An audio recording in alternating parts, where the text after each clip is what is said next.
بسم اللہ الرحمن الرحیم الحمد للہ رب العالمین والصلاة والسلام علی اشرف الانبیاء والمرسلین سیدنا محمد صلی اللہ علیہ وسلم وعلی آلہ واصحابہ اجمعین اللہم صلی وسلم وبارک علی حبیبک ورسولک صلی اللہ علیہ وسلم۔ دیکھیے اب تلک اللہ کے فضل سے الحمدللہ سورۃ الکہف کی 82 آیتیں مکمل ہو چکی۔ یہاں سے آیت نمبر 83 پڑھنا ہے۔ ہم نے سورۃ الکہف کے شروع میں ہی بتایا تھا کہ سورۃ الکہف کا بنی اسرائیل یعنی اس سے پچھلی جو سورت ہے جس کو سورۃ الاسراء بھی کہتے ہیں، اس سے تعلق یہ ہے کہ دراصل یہود کے کہنے پر مشرکین مکہ نے اللہ کے رسول صلی اللہ علیہ وسلم سے 3 چیزوں کے بارے میں سوال کیا تھا: روح کے بارے میں، اصحاب کہف کے بارے میں اور حضرت ذوالقرنین کے بارے میں۔ تو روح کے بارے میں جواب سورہ بنی اسرائیل کے اندر آ گیا تھا، اور یہی تعلق سورۃ الکہف سے اس کا ہے کہ ایک جواب وہاں ذکر ہو گیا اور دوسرے 2 جواب یعنی اصحاب کہف کے بارے میں اور ذوالقرنین کے بارے میں جو ذکر ہے وہ سورہ کہف کے اندر آ گیا۔ تو اصحاب کہف کا تذکرہ تو پیچھے ہو چکا تھا۔ حضرت ذوالقرنین کے بارے میں جو یہود کے کہنے پر مشرکین مکہ نے سوال کیا تھا، اب اس کا یہاں سے جواب ہے۔ بہرحال دیکھیں، شروع کرتے ہیں آیت نمبر 83 سورۃ الکہف کی۔ اعوذ باللہ من الشیطان الرجیم، بسم اللہ الرحمن الرحیم۔ وَيَسْأَلُونَكَ، اور آپ سے پوچھتے ہیں، اور اے محبوب صلی اللہ علیہ وسلم آپ سے پوچھتے ہیں۔ کون پوچھتے ہیں؟ ای الیہود، یعنی یہود پوچھتے ہیں۔ دراصل اس میں 2 قول ہیں۔ ایک قول تو یہ ہے کہ یہود نے پوچھا تھا مدینہ شریف میں، لیکن چونکہ سورۃ الکہف کیا ہے، مکیہ ہے، تو اس لحاظ سے یہ سمجھ میں آتا ہے کہ نہیں، یہ سوال مکہ میں ہوا ہوگا نہ کہ مدینہ منورہ میں۔ تو دوسرا قول یہ ہے کہ نہیں، یہود نے سوال نہیں کیا تھا، بلکہ سوال جو کیا تھا وہ مشرکین مکہ نے کیا تھا، لیکن یہود کے کہنے پر کیا تھا۔ تو یہود گویا کہ اس سوال کا سبب ہیں، اس لیے مفسر نے، حضرت مفسر امام جلال الدین محلی نے یہاں پر یہود کا ذکر کر دیا۔ بہرحال آپ سے پوچھتے ہیں، اب چاہے وہ پوچھنے والے یہود ہوں یا یہود کے کہنے پر مشرکین ہوں، کس بارے میں پوچھتے ہیں؟ عن ذی القرنین، حضرت ذوالقرنین کے بارے میں۔ اب یہ حضرت ذوالقرنین کون ہے؟ حضرت ذوالقرنین جو ہے یہ حضرت خضر علیہ السلام کے خالہ زاد یعنی ان کے خلیرے بھائی ہیں، ٹھیک؟ اور ان کا نام ہے اسکندر، اسکندر اکبر ان کو کہا جاتا ہے۔ یہ یاد رہے کہ اسکندر نام کے 2 شخصیتیں ہوئی ہیں۔ ایک اسکندر جو کہ سام بن نوح علیہ السلام کی اولاد میں سے ہیں، اور یہی وہ اسکندر اعظم ہیں جن کا لقب قرآن میں ذوالقرنین ذکر کیا گیا۔ اور ایک دوسرا اسکندر بھی ہوا ہے جس کو اسکندر اصغر کہتے ہیں یا پھر ذوالقرنین اصغر کہتے ہیں، جو کہ عیس بن اسحاق کی اولاد سے تھا اور وہ کافر تھا۔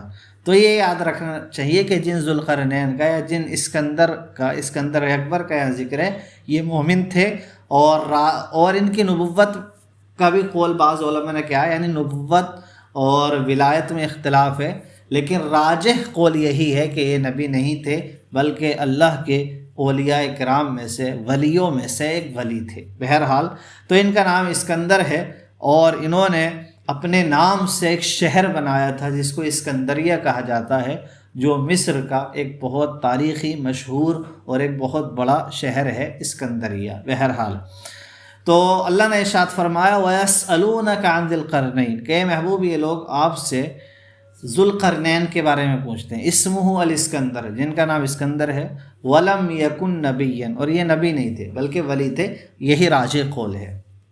قل، اے محبوب آپ فرما دیجئے، سأتلو علیکم منہ ذکرا، کہ میں آپ کے سامنے ان کا ذکر تلاوت کر کے سناؤں گا۔ سأتلو عنقریب سناؤں گا، سأقص علیکم یعنی میں تمہارے سامنے عنقریب ان کا قصہ بیان کروں گا، منہ ان کا، ای من حالہ یعنی ان کے حال کا، ذکراً خبراً یعنی ان کے حال کی جو خبر ہے وہ بطور قصہ میں آپ کے سامنے جو ہے بیان کروں گا۔ اے محبوب آپ ان سے فرما دیجیے، یعنی یہ آپ سے سوال کرتے ہیں تو آپ ان سے فرما دیجیے، ٹھیک؟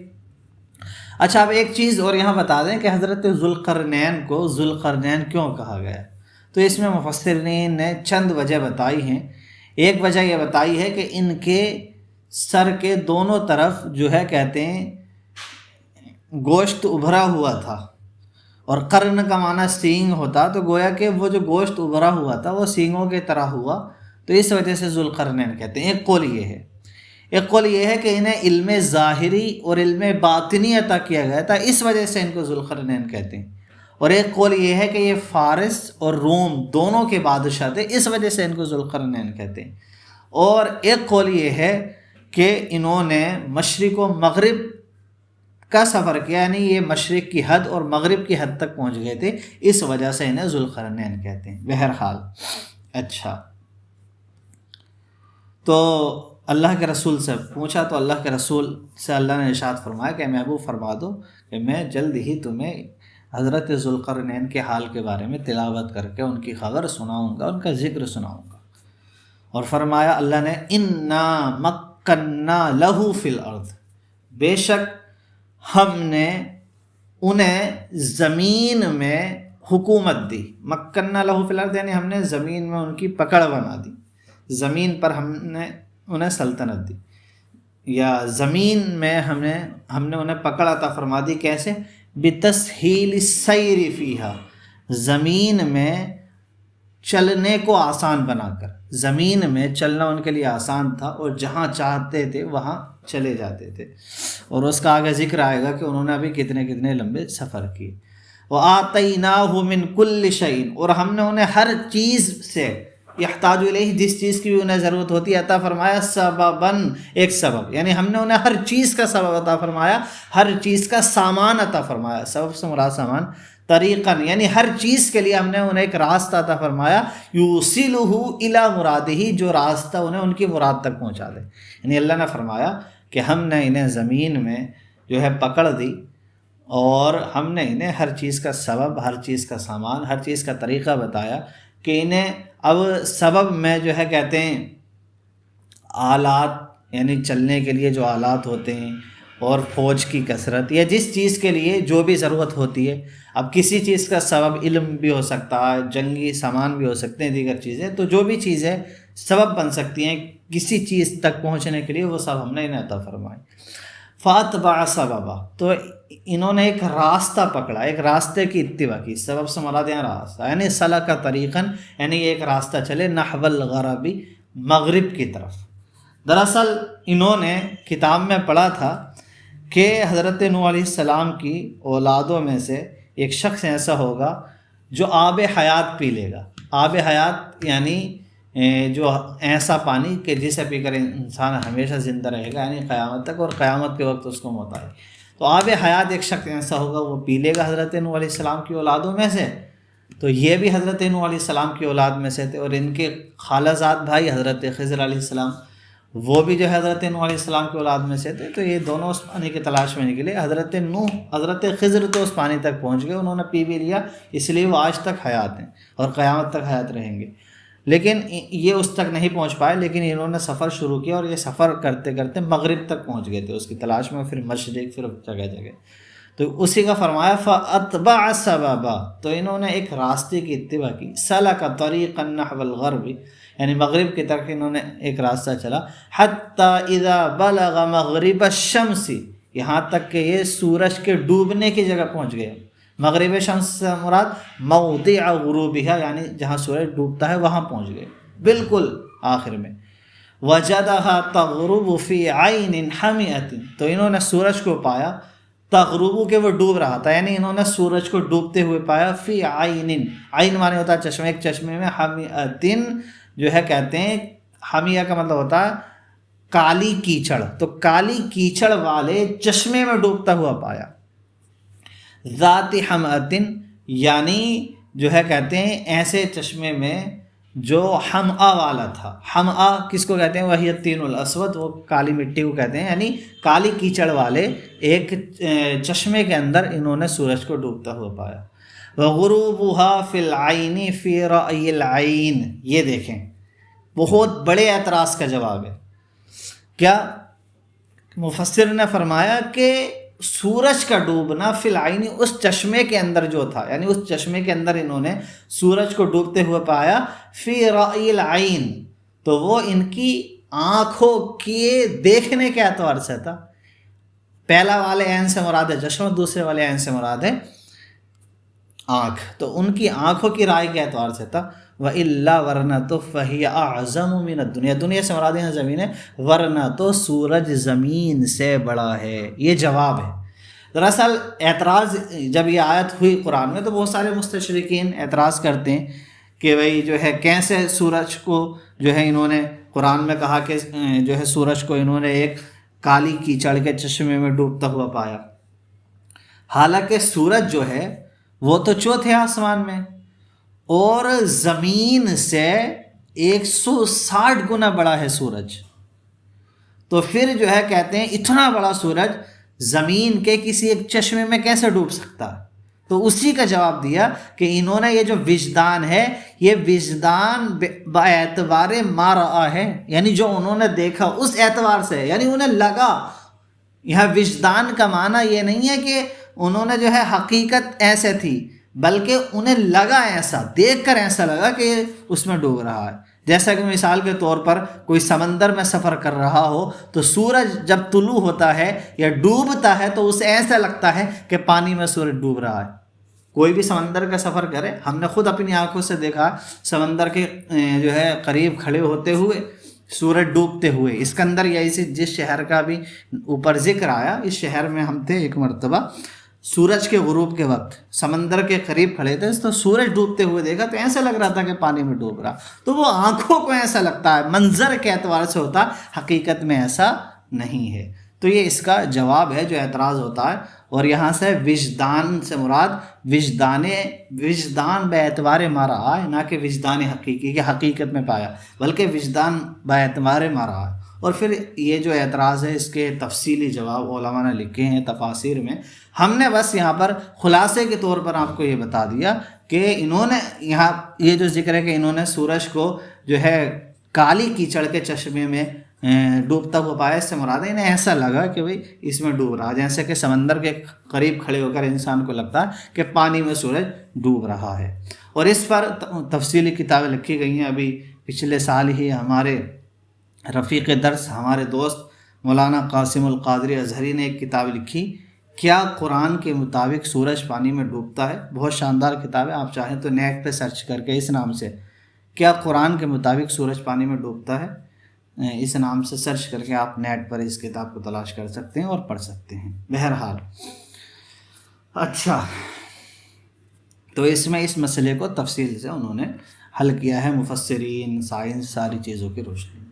بہرحال تو انہوں نے سورج کو پایا۔ اچھا، اور کیا وجد عندہ، اور اس کے پاس پایا، ای العین، یعنی اس چشمے کے پاس پایا، قومن، قوم کو، کافرین جو کافر تھے، ایک کافر قوم کو پایا۔ اور وہ قوم کیا تھی؟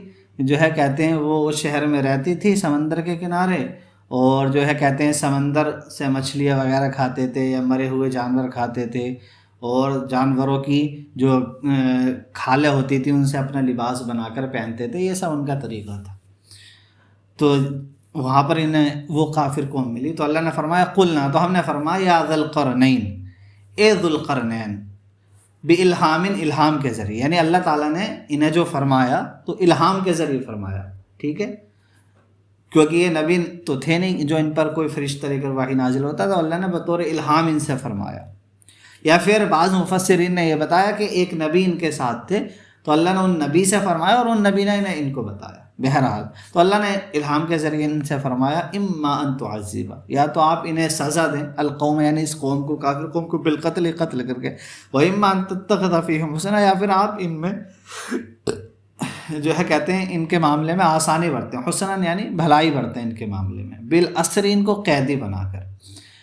قید کو قتل کے مقابلے میں اچھا کہا گیا کیونکہ لا محالہ قید میں زندگی تو ہے ہی، قتل تو نہیں ہے۔ اور بعض مفسرین نے اس کی تفسیر یہ کہ یا تو آپ انہیں سزا دیں اگر یہ کفر پر جمے رہیں، اور اگر اسلام لے آئیں تو ان پر آسانی برتیں۔ قالا، تو انہوں نے فرمایا اما من ظلم، رہا وہ جو ظلم کرے گا، بالشرک، شرک کر کے، فسوف نعذبہ، تو ہم اس کو سزا دیں گے، نقتلو یعنی اس کو قتل کر دیں گے، ہم تو اس کو قتل کر دیں گے شرک کی وجہ سے، ثم يرد الى ربه، پھر اس کو لوٹایا جائے گا رب کی طرف، اس کے رب کی طرف، فيعذبه عذابا نکرا، تو اللہ تعالیٰ اس کو بہت سخت بہت برا عذاب دے گا. یعنی ہم تو دنیا میں قتل کر دیں گے مشرک کو، پھر اللہ کی طرف جب وہ لوٹایا جائے گا تو اللہ اس کو بہت سخت عذاب دے گا. بسکون الکافی، کاف کے سکون کے ساتھ اور دم کے ساتھ، نکرن اور نوکرن دونوں قراءتیں ہیں. ای شدیدن فی النار، یعنی جہنم میں سخت عذاب. بہرحال واما من آمن، اور رہا وہ جو ایمان لے کر آیا، وہ عامل صالحا، اور اس نے نیک کام کیا، فلہ جزاء الحسنى، یہ ان کی قرأت ہے امام جلال الدین محلی کی، اور ہماری جو ہے وہ ہے جزاء الحسنى، جس کو ہم پڑھتے ہیں جزاء الحسنى.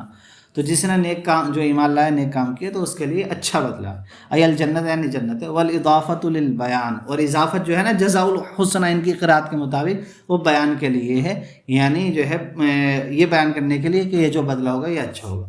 وفی قراءۃ، اور ایک قرأت میں بنصب جزا، لفظ جزا کے نصب کے ساتھ ہے جو ہم پڑھتے ہیں، وہ تنوین اور تنوین کے ساتھ جزاء.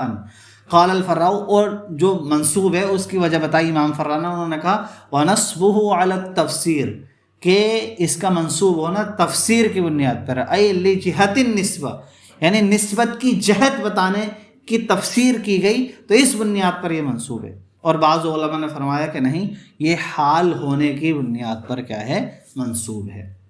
اور تقدیری عبارت ہے فالحسنى کائنۃ لہ من جہت الجزاء، اس طرح سے. تو یہاں پر جو ہے کہتے ہیں، یہاں پر حال ہونے کی بنیاد پر جو ہے کہتے ہیں یہ منصوب ہے. بہرحال تو تو انہوں نے کہا کہ جو نیک کام کرے اور ایمان لے کر آئے اس کے لیے اچھا بدلا. وَسَنَقُولُ لَهُ مِنْ أَمْرِنَا يُسْرًا، اور ہم اس کے لیے اپنا معاملہ، اپنا کام آسان کہیں گے. ای نَأْمُرُهُ بِمَا يَسْهُلُ عَلَيْهِ، یعنی ہم اس کو حکم دیں گے جو اس پر آسان ہوگا. تو بہرحال یہ مغرب گئے تو ایسا ہوا. اس کے بعد ثم اتبع سببا، پھر انہوں نے ایک راستہ اپنایا نحو المشرق، مشرق کی طرف. حتی اذا بلغ مطلع الشمس، یہاں تک کہ یہ سورج کے طلوع ہونے کی جگہ آ گئے. موضع طلوعها، یعنی جہاں سورج طلوع ہوتا وہاں آ گئے. وجدها تطلع على قوم، تو انہوں نے سورج کو پایا کہ وہ طلوع ہو رہا ہے ایسی قوم پر. ہم الزنج، یہ قوم جو ہے زنج قوم تھی، کہ انہوں نے پایا کہ سورج طلوع ہو رہا ہے ایسی قوم کے اوپر. لم نجعل لهم من دونها، کہ ہم نے ان کے لیے سورج کے سامنے، آئی شمسی یعنی سورج، دون سے مراد ہیں سامنے، سترہ، کوئی پردہ نہیں بنایا. یعنی ہم نے، تو انہوں نے پایا جہاں سورج طلوع ہو رہا کہ سورج ایسی قوم کے اوپر طلوع ہو رہا ہے کہ ہم نے سورج کے سامنے ان کے لیے کوئی پردہ نہیں بنایا. من لباس ولا سقف، یعنی نہ تو ان کے پاس کوئی لباس تھا، نہ کوئی چھت تھی، نہ ہی سامنے پہاڑ تھے، نہ ہی درخت تھے، کچھ نہیں تھا. سورج ان کے سامنے طلوع ہوتا تھا. کیوں؟ لأن ارضهم، اس لیے کہ ان کی جو ضمیر تھی، لا تحمل بناء، وہ کسی عمارت کو برداشت نہیں کر پاتی تھی، بہت جو ہے نرم زمین تھی، اس پہ عمارت نہیں رک پاتی تھی. ولہم سروب، اور ان کے لیے سرنگیں تھیں، زمین کے نیچے سرنگیں بنا رکھتی تھی. یغیبون فیہا، جن میں یہ غائب ہو جاتے تھے، گھس جاتے تھے. عند طلوع الشمس، سورج کے طلوع ہونے کے وقت. ویظہرون، اور نکل آتے تھے. عند ارتفاع، جب سورج آسمان میں اوپر اٹھ جاتا تھا. تو یہ قوم. کذالک، ای الامر کما قلنا، یعنی معاملہ ایسا ہی ہے جیسے ہم نے فرمایا، یعنی حقیقت ویسی ہی ہے جیسے ہم نے ذوالقرنین کے بارے میں خبر دی. یا پھر بعض مفسرین نے کذالک سے یہ مراد لیا کہ جیسے پچھلی قوم جو غروب شمس کی جگہ پر، جہاں سورج غروب ہوتا ہے، جہاں وہ کافر تھے، تو ہم نے حکم دیا کہ کافروں کو قتل کر دیں، انہیں قیدی کر لیں، جو ایمان لے کر آئیں ان کے ساتھ نرمی سے پیش آئیں. تو ایسے ہی حکم اس والی قوم کے پاس دیا جو طلوع شمس کے پاس ملی تھی. تو یہ دو تفسیریں اس کی ہیں. بہرحال آگے فرمایا وَقَدْ أَحَطْنَا بِمَا لَدَيْهِ خُبْرًا، اور جو کچھ ان کے پاس ہے ہمارا علم اس کو محیط تھا. ای عند ذی القرنین، یعنی جو کچھ بھی ذی القرنین کے پاس ہے، تھا، جو بھی ذی القرنین کے پاس تھا، من الآلاتی، یعنی آلات، جو بھی سامان وغیرہ تھے، چلنے کے، سفر کرنے کے، جنگ وغیرہ کے، والجند واللشکر وغیرہ، اور اس کے علاوہ جو کچھ بھی ان کے پاس تھا. خبرا علم، تو ہمیں اس کا علم، ہمارا علم اس کو محیط ہے، یعنی ہم علم کے اعتبار سے اس کو گھیرے ہوئے ہیں، یعنی ہم اس کو سب کو جانتے ہیں. اللہ نے یہ فرمایا. بہرحال تو یہ مغرب گئے، پھر مشرق گئے. اس کے بعد ثم اتبع سببا، پھر انہوں نے ایک راستہ اختیار کیا، اس راستے پر چلے. حتی اذا بلغ بین السدین، یہاں تک کہ یہ سد کا مراد ہے یہاں بڑا عظیم پہاڑ، یہاں تک کہ یہ دو عظیم پہاڑوں کے درمیان پہنچ گئے. بفتح السین وضمها، سین کے فتح اور ضمے کے ساتھ، سدینی سدینی دونوں قرأتیں ہیں ہونا، یہاں پر بھی وبعد اور بعد میں بھی، آگے بھی اس طرح کا لفظ آئے گا تو وہاں پر بھی سدینی سدینی دونوں قرأتیں ہیں۔ اب یہ سدینی ہے کیا؟ ہما جبالانی بمنقطع بلاد الترک، ٹھیک ہے، یہ دو پہاڑ ہیں کہاں پر؟ بمنقطع بلاد الترک، جو ہے ترکوں کے ملکوں کے، جو ہے منقطع یعنی جہاں ان کا ملک ختم ہوتا ہے، ترکوں کے ملکوں کے آخر میں، یہ دو پہاڑ ہیں۔ صد الاسکندر ما بینہما، اور جو ہے کہتے ہیں حضرت اسکندر نے ان دونوں کے درمیان کیا ہے، سدہ یعنی بند کر دیا تھا، دیوار لگا دیتی، کما سیاتی، جیسے کہ اس کا ذکر آئے گا۔ تو بہرحال دو پہاڑوں کے درمیان پہنچ گئے۔ وجد من دونہما، دون سے مراد ہے امام، وجد من دونہما تو ان دونوں کے، آئی امامہما یعنی ان دونوں پہاڑوں کے سامنے انہوں نے قوماً ایک قوم کو پایا، لا یکادون یفقہون قولا، جو بات سمجھتی معلوم نہیں ہوتی تھی۔ اصل میں ان کی جو لغت تھی، ای لا یفہمونہ یعنی وہ بات کو نہیں سمجھتے تھے، الا بعد بطئن، مگر سستی کے بعد، بہت جو ہے مغز ماری کرنے کے بعد، کیونکہ یا تو وہ عجمی تھے، زبان الگ تھی، یا پھر وہ جو ہے کہتے ہیں غبی و ذہن تھے، اس لیے باتوں کو نہیں سمجھتے تھے، اشارے وغیرہ کی زبان سے سمجھتے تھے۔ اور فی قراءۃ، اور ایک قرأت میں ہے بضم الیاء و کسر القاف، یا کے ضمے اور قاف کے کسرے کے ساتھ، یعنی یفقہون، یعنی وہ بات سمجھاتے ہوئے معلوم نہیں ہوتے تھے، یعنی وہ اپنی بات نہیں سمجھا پاتے تھے، لیکن اللہ تعالیٰ نے حضرت ذوالقرنین کو یہ قوت دی، یہ استطاعت اور یہ صلاحیت دی کہ وہ ان سے بات کریں اور ان کی بات سمجھ جائیں۔ تو جب بات سمجھنے کی اللہ نے انہیں قدرت دی تو پھر ان لوگوں نے حضرت ذوالقرنین سے کہا، قالو، وہ بولے، یا ذا القرنین، اے ذوالقرنین، ان یاجوج و ماجوج، بے شک یاجوج اور ماجوج۔ اب یاجوج اور ماجوج ان کے بارے میں آپ لوگ جانتے ہی ہیں، اور جو ہے آپ لوگوں نے جو عقیدے کی کتابیں پڑھی ہیں، مثلا کتاب العقائد اگر کسی نے پڑھی ہے حضور صدر اللہ فاضل کی، یا کسی نے بہار شریعت پڑھی ہے، عقیدے کا بیان جو پہلا حصہ ہے، تو آپ سب نے یاجوج اور ماجوج کے بارے میں تفصیل سے پڑھا ہوگا۔ میں یہاں پر جو ہے کہتے ہیں مختصر طور پر بتا دیتا ہوں، ٹھیک ہے۔ اچھا، تو یاجوج ماجوج کا بھی آگے ذکر آئے گا، تھوڑی سی تفسیر میں ذکر آئے گا، تبھی ذکر کر دیں گے۔ تو بہرحال ان لوگوں نے کہا ہے ذی القرنین ان یاجوج و ماجوج، کہ بے شک یاجوج و ماجوج، بالحمزی و ترکی، حمزے کے ساتھ ہیں دونوں، یاجوج و ماجوج، اور حمزہ کو چھوڑ کر یاجوج ماجوج، یاجوج ماجوج، یاجوج ماجوج، اس طرح۔ ہما اسمانی، یہ دونوں نام ہیں، عجمی یعنی عجمی ہیں، لقبیلتین، دو قبیلوں کے نام ہیں، فلم ینصرفا، تو یہ دونوں جو ہے کہتے ہیں منصرف نہیں ہوئے، یعنی کیا ہیں یہ؟ غیر منصرف ہیں۔ یاجوج اور ماجوج کیا ہیں؟ غیر منصرف ہیں، علم ہونے کی بنیاد پر اور عجمہ ہونے کی بنیاد پر، کہ بے شک یاجوج اور ماجوج مفسدون فی الارض، زمین میں فساد مچانے والے ہیں، بالنہب، ڈاکہ زنی کر کے، والبغی، اور فساد مچا کر، عند خروجہم الینا، جب وہ ہمارے پاس آتے ہیں۔ یاجوج ماجوج یہ قوم تھی، یہ کیا ہے؟ ربیع یعنی بہار کے دنوں میں نکلتی تھی لوگوں کی زمینوں کی طرف، تو کوئی بھی ہریالی نہیں چھوڑتی تھی مگر اس کو کھا لیتی تھی، اور جو خشک چیزیں ہوتی تھیں اس کو اٹھا کر اپنے پاس لے جاتے تھے، اور یہ انسانوں کو بھی کھا لیا کرتے تھے، جانوروں کو، بہت خطرناک قوم تھی یہ۔ تو حضرت ذوالقرنین نے ان کے اور لوگوں کے درمیان ایک دیوار بنا دی تھی، جس کا بھی قرآن میں ذکر آ رہا ہے، اور انہیں بند کر دیا تھا، اور پھر یہ جو ہے قیامت تک اب نہیں نکل پائیں گے۔ یہ روزانہ کوشش کرتے ہیں نکلنے کی، حدیث شریف میں ہے کہ یہ روزانہ کوشش کرتے ہیں نکلنے کی، اور دیوار کو کھودتے ہیں، توڑتے ہیں، یہاں تک کہ تھوڑی سی بس رہ جاتی ہے دیوار ٹوٹنے سے۔ تو ان کا جو قائد ہے وہ کہتا ہے کہ چلو اب شام کا وقت ہو گیا، اب کل کریں گے تو کل دیوار ٹوٹ جائے گی۔ صبح کو آتے ہیں تو اللہ تعالیٰ اس دیوار کو اور زیادہ مضبوط کر دیتا اس دن سے جیسا کہ یہ پہلی تھی۔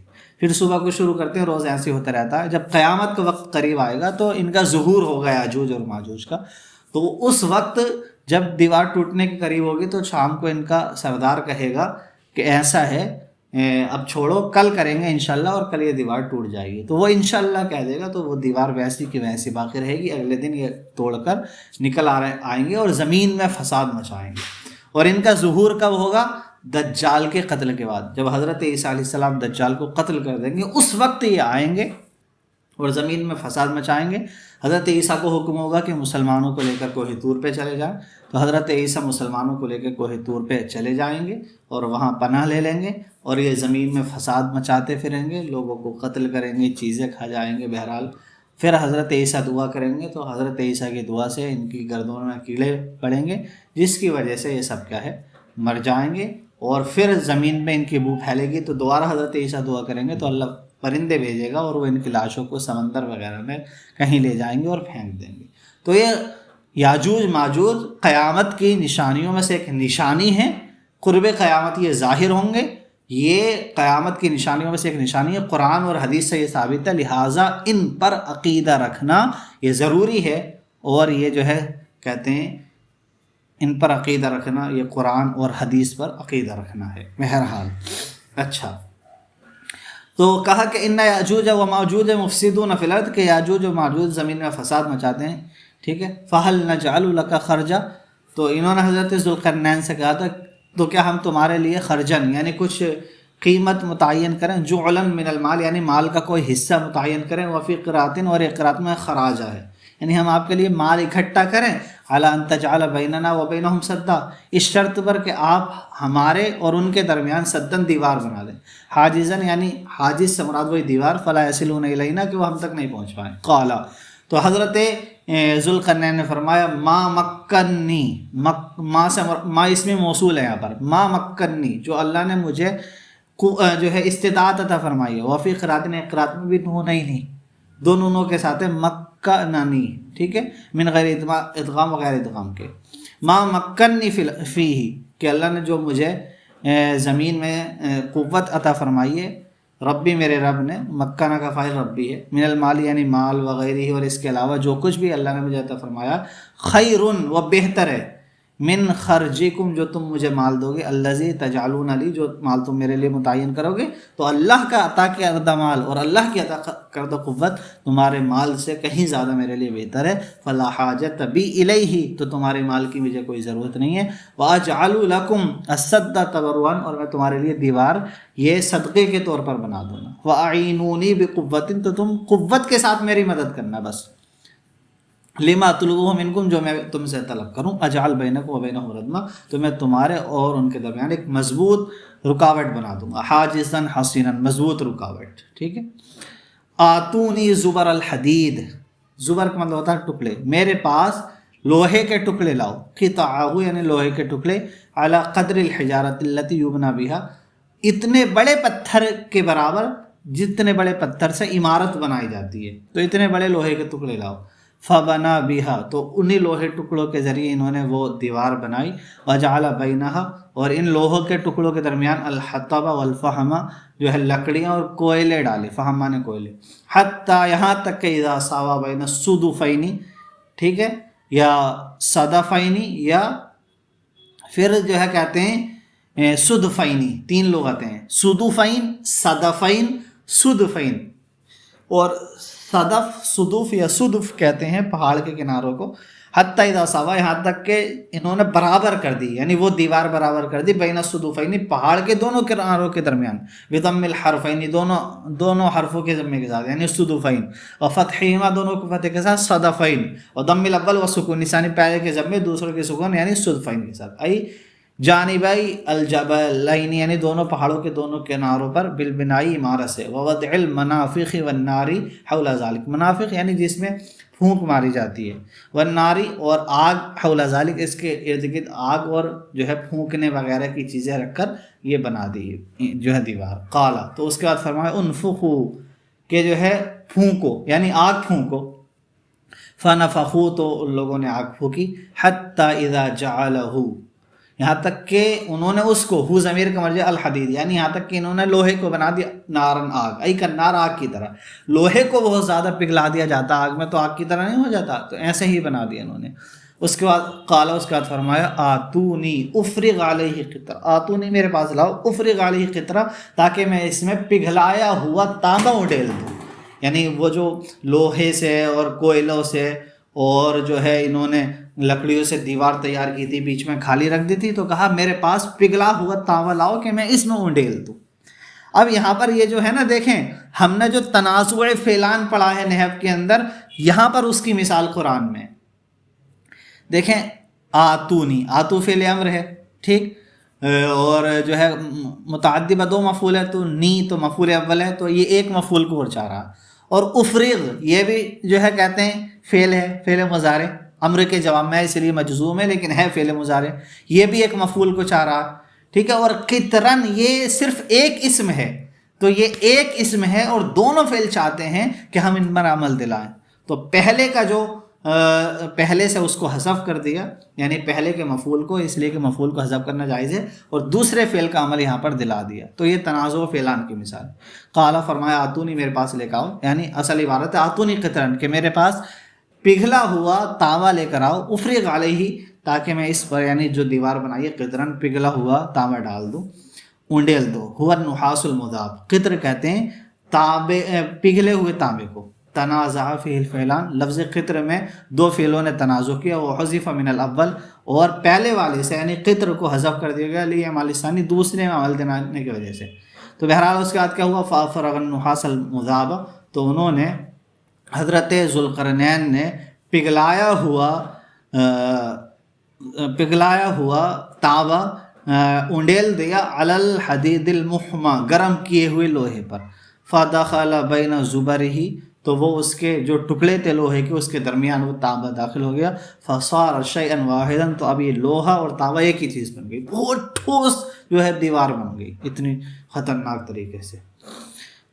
تو جب اتنی ٹھوس دیوار بن گئی تو ہوا کیا، فمستطاعوا، تو استطاعت نہیں رکھ سکے کون لوگ، یاجوج و ماجوج، یعنی یاجوج اور ماجوج، ان یظہروہ، کہ اس کے اوپر چڑھ جائیں، یعلو ظہرہ، یعنی اس کے اوپر چڑھ جائیں، لارتفاعہ و ملاستہ، اس کے بلند اور چکنا ہونے کی وجہ سے. اتنی چکنی دیوار تھی اور بلند تھی کہ اوپر نہیں چڑھ پائے وہ یاجوج ماجوج.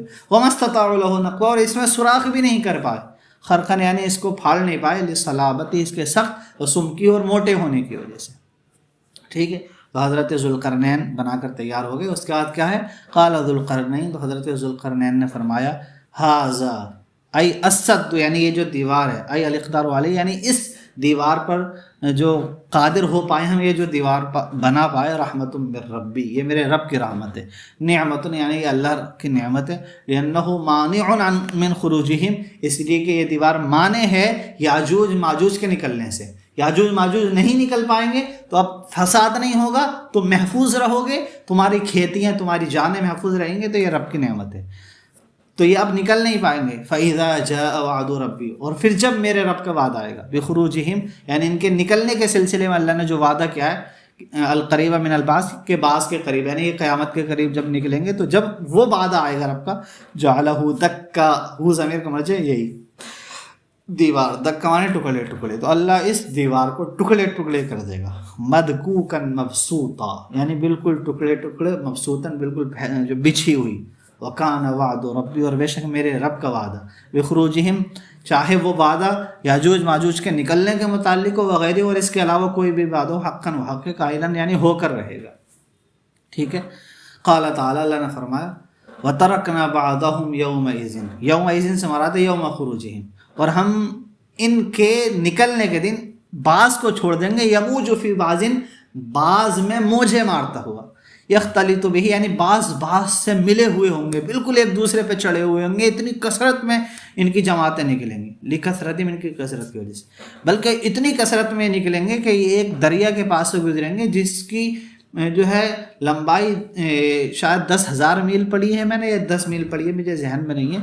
اس سے یہ پانی پئیں گے تو اس کو بالکل ایسا خشک کر دیں گے کہ دوسری جب ان کی جماعت نکلے گی یاجوج ماجوج کی، تو وہ کہے گی کہ یہاں پر پانی بھی تھا یا نہیں. تو اتنی زیادہ یہ کثرت میں ہوگی تو اللہ نے فرمایا کہ بعض پہ موجے مار رہے ہوں گے، یعنی بعض پہ چڑھے ہوئے ہوں گے، بالکل اتنی کثرت میں ہوں گے. اور پھر جب یہ یاجوج ماجوج آئیں گے، یہ ختم ہو جائیں گے، پھر حضرت عیسیٰ علیہ السلام بھی وصال فرما جائیں گے، مسلمان ختم ہو جائیں گے دنیا سے، کافر ہی کافر بچیں گے. اس کے بعد کیا ہوگا، وَنُفِخَ فِي الصُّورِ، اور سور میں پھونکا جائے گا. ای القرن للباس، قرن وہی سور جو ہے ایک سینگ کی طرح ہوگا، یعنی اس سینگ میں، اس سور میں پھونکا جائے گا، للباس، باس کے لیے، یعنی لوگ تاکہ دنیا ختم ہو جائے اور پھر دوبارہ سور پھونکا جائے گا تاکہ سب زندہ ہو جائیں. فجمعناہم، تو اللہ نے فرمایا ہم ان سب کو جمع کریں گے، اے الخلائق یعنی پوری مخلوق کو جمع کر دیں گے، فی مکان واحد، ایک ہی جگہ میں، یوم القیامت، قیامت کے دن، جمعنے یعنی سب کو. تو اللہ نے فرمایا کہ سور پھونکا جائے گا، پہلے سور میں سب ختم ہو جائیں گے، دوبارہ سور پھونکا جائے گا تو پھر سب کو جو ہے جمع کر لیا جائے گا، ساری مخلوق کو اللہ جمع کر لے گا. اس کے بعد کیا ہوگا انشاءاللہ تعالی، اس کو اگلے سبق میں پڑھیں گے. تو بہرحال آج کے سبق میں ہم نے حضرت ذوالقرنین کے بارے میں پڑھا کہ ان کا نام اسکندر ہے، یہ اسکندر اعظم ہے، اللہ کے نیک ولی تھے، حضرت خضر علیہ السلام کے خلیرے بھائی تھے. اللہ نے انہیں بہت طاقت، قوت، وسائل عطا کیے تھے. انہوں نے مشرق کا سفر کیا، مغرب کا سفر کیا، اور جہاں جہاں کا سفر کیا. پھر یاجوج ماجوج جو جن قوموں پہ نکل کر ظلم کرتے تھے، تو 2 پہاڑ تھے، ان کے دونوں طرف انہوں نے دیواریں بھی بنا دی تاکہ وہ چاروں طرف سے بند ہو گئے اور نکل نہیں سکتے، وہ قرب قیامت نکلیں گے. تو یہ ساری چیزیں ہم نے پڑھی، اور اللہ نے جیسے خبر دی اس خبر پر ایمان لانا ضروری ہے. یاجوج ماجوج پر ایمان لانا ضروری ہے. کیونکہ یاجوج ماجوج یہ قیامت کی نشانیوں میں سے ایک نشانی ہیں. بہرحال اللہ تعالیٰ سے دعا ہے کہ اللہ تعالیٰ ہمیں قرآن و سنت کی صحیح فہم عطا فرمائے. کسی کو اگر کچھ سمجھ میں نہیں آیا ہو تو آپ لوگ سوال کر سکتے ہیں، کمنٹ کر کے پوچھ سکتے ہیں. انشاءاللہ یہاں سے آگے کو کہ یعنی جب اللہ تعالیٰ ایک میدان میں ایک جگہ سب کو جمع کر دے گا، اس کے بعد کیا ہوگا انشاءاللہ یہاں سے کل ہوگا، یعنی 99 آیتیں مکمل ہو گئیں. آیت نمبر 100 سے انشاءاللہ کل پڑھنا ہے. والسلام علیکم ورحمۃ اللہ تعالی وبرکاتہ.